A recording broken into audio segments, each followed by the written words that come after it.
Tonight, on What the Health is Wrong with You, we discuss the important health topic COPD, chronic obstructive pulmonary disease. It makes it difficult to get air through the airways of the lungs and in and out of the air sacs. Let's take a glimpse at how you can be successful in reducing the amount of COPD exacerbations that you experience by quitting smoking. Today with us, we have a team of health researchers from Harvard University Health Department, Eric, Sam, and Lauren. They're going to go more in depth on smoking and COPD. Morning, I'm Samantha Duffy, the CEO of Harvard University Health Department, here to talk to you about how bad smoking is, especially when you have COPD. I'm sure you're wondering, is smoking with COPD really making my disease that much worse?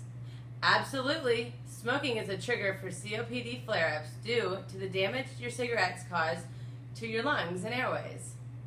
A shocking 8 out of 10 COPD deaths are a result of smoking cigarettes.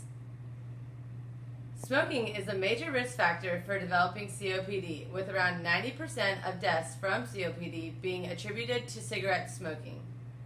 Smoking cessation is the most effective treatment for slowing the progression of the disease. Now, over to Eric. He works here to focus in on nicotine replacement therapy.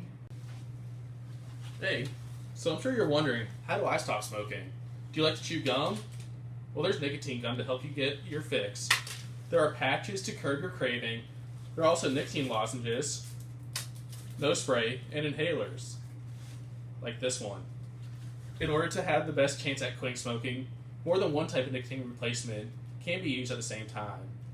A previous study of two groups, one receiving a placebo and the other receiving nicotine replacement therapy, concluded that the group receiving the nicotine replacement therapy had twice the success rate of smoking cessation than the placebo group.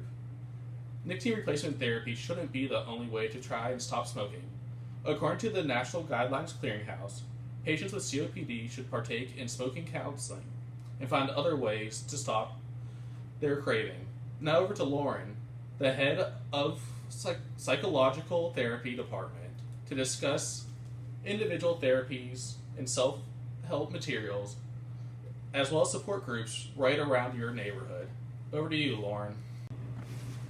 Not only are there nicotine replacement therapies out there for you, there are also a variety of different ways to connect with people in your area with the same problems as you, like support groups.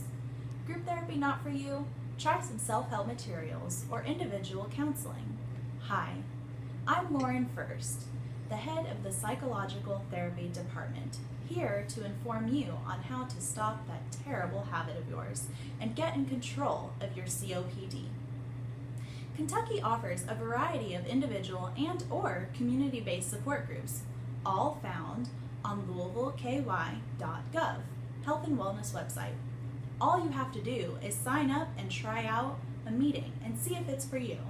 In a study found by the Cochrane Tobacco Addiction Group, 33 trials compared individual counseling to minimal behavior interventions. There was high-quality evidence that the individual counseling was more effective than a minimal contact control, such as brief advice, self-help materials, or support groups. The evidence concludes that individually delivered smoking cessation counseling can be the most effective to assist smokers to quit. According to the American Lung Association, 11 million people have been diagnosed with COPD, but millions more may have the disease and not even know it. Kentucky has the second highest prevalence of COPD in adults, with 11.5% having the disease. The death rate for COPD is higher in women than in men because COPD has long been thought of as a man's disease and often goes undiagnosed in women. So be sure to get to your primary care provider for your annual wellness visit. Back to you at the studio, David. As you can see, COPD is a prevalent issue in our country, and specifically here in the beautiful Bluegrass State.